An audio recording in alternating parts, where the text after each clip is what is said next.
انسان ملائکہ سے افضل کیسے ہو سکتا ہے اور خدا کے وجود پر فطری دلیل کیا ہے؟ اللہ نے فرمایا ہم نے بنی آدم کو عزت و شرف و کرامت عطا کیا تو خداوند عالم نے کس طرح انسان کو بافضیلت بنایا ہے؟ ان سوالوں کے جواب کو جاننے کے لیے اس ویڈیو کو آخر تک ضرور دیکھیں۔ اعوذ باللہ من الشیطان الرجیم، بسم اللہ الرحمن الرحیم، اللہم صلی علی محمد وآل محمد وعجل فرجہم۔ ناظرین محترم، السلام علیکم۔ تفسیر نور کے اس پروگرام میں ہم آپ کو خوش آمدید کہتے ہیں۔ ناظرین، الحمدللہ اب تک ہم نے سورہ اسراء کی 66 آیتوں کی تفسیر کو جان لیا ہے اور آج مزید کچھ نئی آیتوں کی تفسیر کے ساتھ آپ کی خدمت میں دوبارہ حاضر ہوئے ہیں۔ ناظرین، یہ ہمارے لیے بہترین موقع ہے کہ ہم قرآن کی تفسیر سے آشنا ہو سکیں اور اس پر عمل کر سکیں، لذا اس پروگرام کو آپ ضرور دیکھیں اور اس پر عمل کرنے کی کوشش کریں اور اس کو اپنے دوستوں اور رشتہ داروں کے ساتھ ضرور شیئر کریں۔ تو بغیر کسی تاخیر کے آئیے چلتے اپنے پروگرام کو شروع کرتے ہیں اور آج کے اس ایپیسوڈ کی پہلی آیت کی تفسیر کو جاننے کے لیے آئیے چلتے ہیں پہلے اس کی تلاوت اور ترجمے کو سنتے ہیں۔ کتاب انزلناه الیک مبارک لیدبروا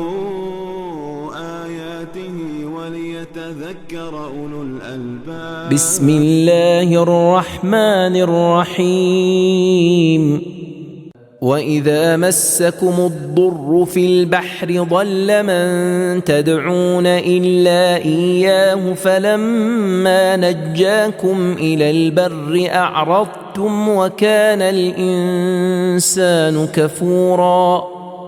جب سمندر میں تمہیں کوئی تکلیف پیش آتی ہے تو اللہ کے علاوہ جنہیں تم پکارتے ہو وہ سب گم ہو جاتے ہیں، پھر جب وہ تمہیں بچا کر خشکی کی طرف لے آتا ہے تو تم منہ موڑنے لگتے ہو۔ انسان واقعی ناشکرا ہے۔ جس نورانی آیت کی تلاوت و ترجمے کو بھی آپ نے سماعت فرمایا، اب آئیے دیکھتے ہیں کہ اس آیت میں ہمارے لیے کیا اہم نکات بیان ہوئے ہیں۔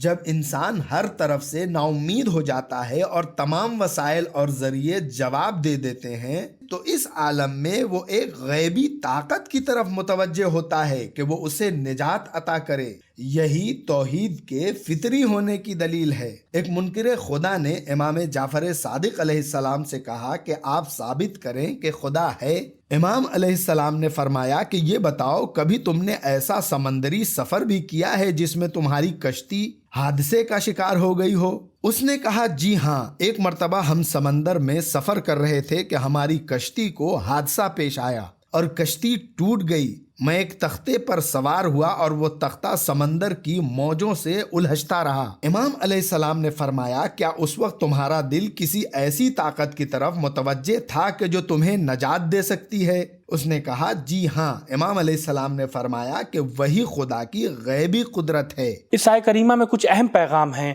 انہیں جاننے کی کوشش کرتے ہیں۔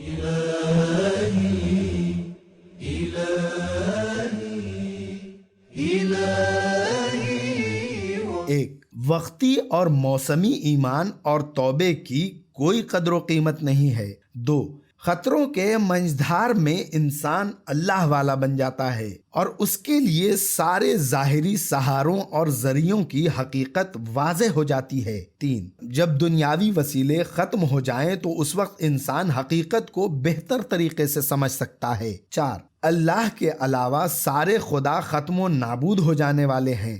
پانچ، خلوص کے ساتھ مانگی گئی دعا قبول ہوتی ہے۔ چھ، آرام و آسائش غفلت کا سبب ہے۔ سات، دنیا کی رنگینیاں دلوں کو اتنا فریب دیتی ہیں کہ انسان ہلاکت سے نجات کے فوراً بعد تمام باتوں کو بھول کر پھر دنیا کی رنگینیوں میں گم ہو جاتا ہے۔ آٹھ، ہلاکت سے نجات حاصل کرنے کے بعد خدا کو بھول جانا کفران نعمت کا کھلا ہوا ثبوت ہے۔ آج کے اس ایپیسوڈ کی دوسری آیت کی تفسیر کو جاننے کے لیے آئیے چلتے ہیں پہلے اس کی تلاوت اور ترجمے کو سنتے ہیں۔ أَفَأَمِنْتُمْ أَنْ يَخْسِفَ بِكُمْ جَانِبَ الْبَرِّ أَوْ يُرْسِلَ عَلَيْكُمْ حَاصِبًا ثُمَّ لَا تَجِدُوا لَكُمْ وَكِيلًا۔ اچھا تو کیا تم اس بات سے بے خوف ہو چکے ہو کہ خدا تمہیں خشکی پر ہی زمین میں دھسا دے یا تم پر ریت کی بارش برسا دے، پھر تمہیں اس سے بچانے والا کوئی اپنے لیے نگہبان نہ پاؤ؟ اس آیت کریمہ میں ایک اہم نقطہ پایا جاتا ہے، آئیے اس کو جاننے کی کوشش کرتے ہیں۔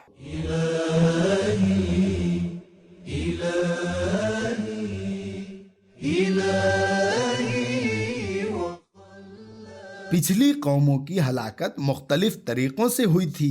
اللہ نے کچھ سرکش اور ہٹ دھرموں کو زمین میں دھسا کر ہلاک کیا، کچھ کو دریا اور سمندر میں ڈبو کر، کچھ نافرمانوں پر پتھر گرا کر، کچھ پر آسمان سے بجلیاں بھیج کر۔ لہٰذا اللہ کا ہاتھ کفار و منکرین عذاب کے لیے ہر وقت کھلا ہوا ہے، اور اگر آج وہ تمہیں سمندر سے ساحل پر خیریت سے پہنچا دے تو یہ نہ سمجھیں کہ اس کے پاس آپ کو متوجہ کرنے کے لیے راستے ختم ہو گئے ہیں یا اب عذاب نازل نہیں ہوگا۔ اس آیت کریمہ کے اہم نقطے کو جاننے کے بعد آئیے اس کے پیغام پر روشنی ڈالتے ہیں۔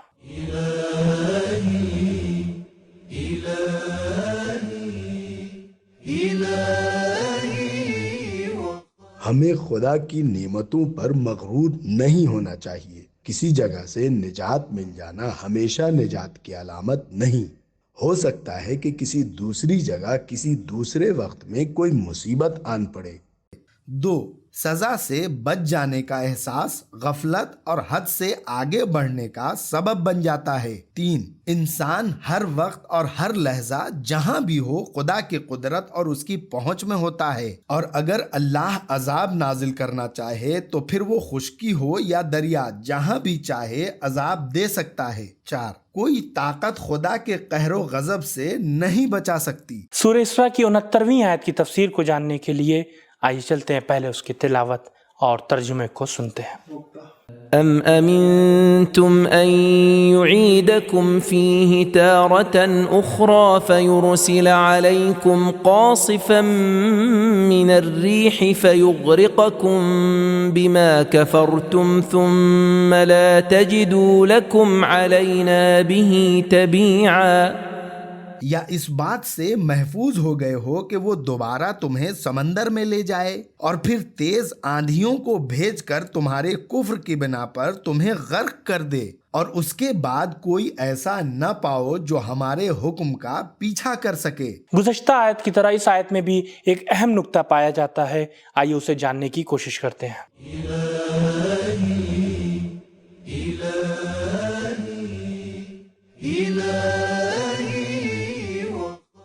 حاسب خشکی کے طوفان اور قاصف سمندری طوفان کو کہا جاتا ہے، اور جو شخص خون بہا اور انتقام لینے کے بارے میں کوشش کرتا ہے اسے طبیع کہا جاتا ہے، اور یہ لفظ طبع سے مشتق ہے۔ اس آیت کریمہ میں کچھ اہم پیغام ہیں، آئیے انہیں جاننے کی کوشش کرتے ہیں۔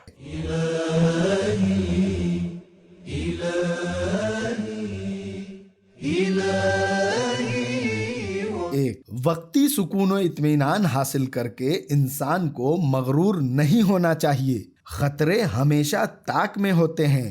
وقتی ہلاکت سے نجات کا مطلب یہ نہیں ہے کہ خطرہ ہمیشہ کے لیے ختم ہو گیا۔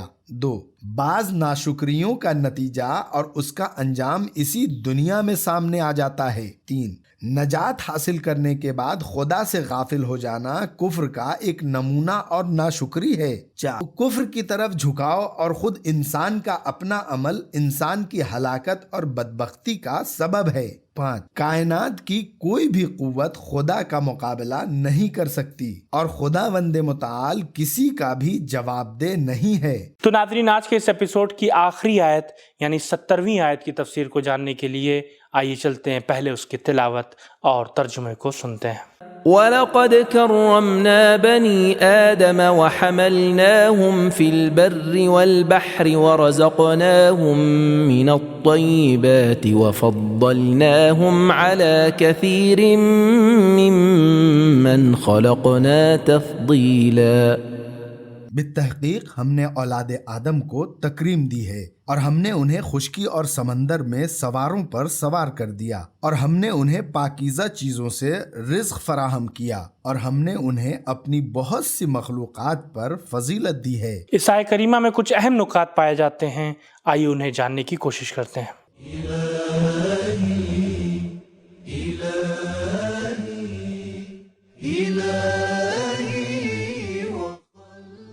عزت و کرامت کبھی معنوی اور اکتسابی یعنی حاصل کرنے والی ہوتی ہے اور وہ خدا کے نزدیک ہوتی ہے۔ مثلاً وہ کرامت جو کہ اہل تقوی کے ساتھ مخصوص ہے، ان اکرمکم عند اللہ اتقاکم، بے شک تم میں سے خدا کے ہاں عزت والا وہ ہے جو زیادہ پرہیزگار ہے۔ عزت و کرامت کبھی خلقت و پیدائش کے ساتھ متعلق ہوتی ہے، مثلاً احسن تقویم، ہم نے انسان کو بہترین سانچے میں پیدا کیا۔ شاید اس آیت میں دوسری قسم مراد ہے، وہ کرامت جو خلقت کے ساتھ ہے۔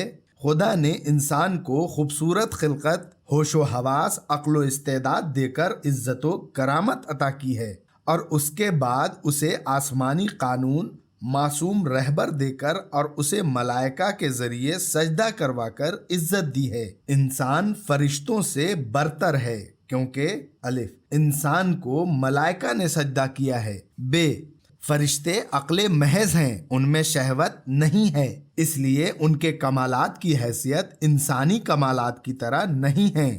لہٰذا جو بھی انسان اپنی عقل کو اپنی خواہشات پر غالب رکھے، یعنی اپنی خواہشوں کو عقل کے کنٹرول میں رکھے، تو وہ ملائکہ سے برتر ہے۔ جیم شب معراج جبرائیل امین نے حضرت سے عرض کیا تھا کہ آپ امامت کریں، میں آپ کی اقتدا کروں گا، آپ کے پیچھے رہوں گا، کیونکہ اللہ تعالیٰ نے آپ کو ہم پر برتری دی ہے۔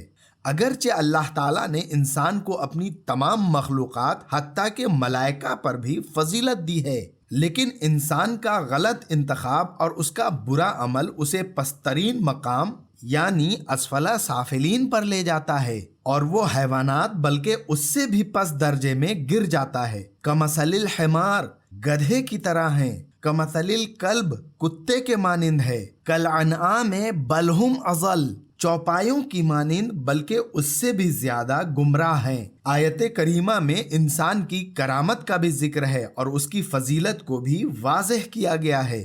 شاید ان دونوں میں اختلاف کی وجہ یہ ہے، الف کرامت ایک ایسا امتیاز اور خصوصیت ہے جو کہ دوسروں میں نہیں ہے، جبکہ فضیلت ایسا امتیاز ہے کہ جو دوسروں کے پاس بھی ہے۔ بے لفظ کرامت سے مراد انسانی وجود میں پائی جانے والی نعمات کی طرف اشارہ ہے کہ جس کے لیے انسان نے خود کوئی کوشش نہیں کی بلکہ خدا کی عطا کردہ ہے، جبکہ فضیلت سے مراد وہ نعمات ہیں جو خود انسان کی کوشش اور پھر توفیق الہی کے ساتھ اسے حاصل ہوئی ہیں۔ جیم کرامت سے مراد مادی و میٹیریل نعمتیں ہیں اور فضیلت سے مراد معنوی اور روحانی نعمتیں ہیں۔ سفر زندگی کی ایک ضرورت ہے، اس سے انسانی ضروریات پوری ہوتی ہے اور اس سے انسان کو تجربے حاصل ہوتے ہیں۔ خدا نے اس کے اسباب خشکی اور تری میں انسان کے اختیار میں دیے ہیں اور اسے اپنی نعمتوں میں سے ایک نعمت کے عنوان سے بیان کیا ہے۔ بعض مفسرین لکھتے ہیں کہ خشکی و تری میں سوار کرانے سے مراد یہ ہے کہ خدا نے تمام زمینی اور سمندری طاقتیں اور قوتیں انسان کے ہاتھ میں دے دی ہیں۔ اس سے صرف کشتی اور اونٹ گھوڑے پر سوار ہونا مراد نہیں ہے۔ طیبات کی کئی قسمیں ہیں، حیات طیبہ، ذریت طیبہ اور رزق طیب۔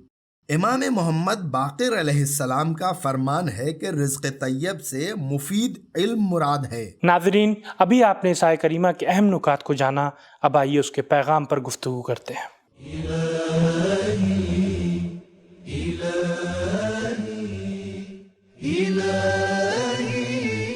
ایک، انسان کا اپنے مقام اور اپنی عزت و کرامت کی طرف متوجہ ہونا شکر کرنے اور کفران سے دوری کا سبب ہے۔ دو، صرف حضرت آدم ہی نہیں بلکہ ساری نسل انسانی کرامت و عزت و احترام رکھتی ہے۔ تین، انسان کا دوسرے جانداروں کے ساتھ مرتبے اور مقام کے اعتبار سے بہت زیادہ فرق ہے۔ 4. انسان کے مال اور ترقی کے اسباب پروردگار عالم کی طرف سے ہیں۔ تو ناظرین، آج کے اس ایپیسوڈ سے معلوم ہوا کہ جب انسان مصیبتوں اور بلاؤں میں گرفتار ہوتا ہے اور اس کی امیدیں جب ہر طرف سے ختم ہو جاتی ہیں، لیکن اس کے دل میں نجات کی ایک امید باقی رہتی ہے، اسی امید کا نام اللہ ہے۔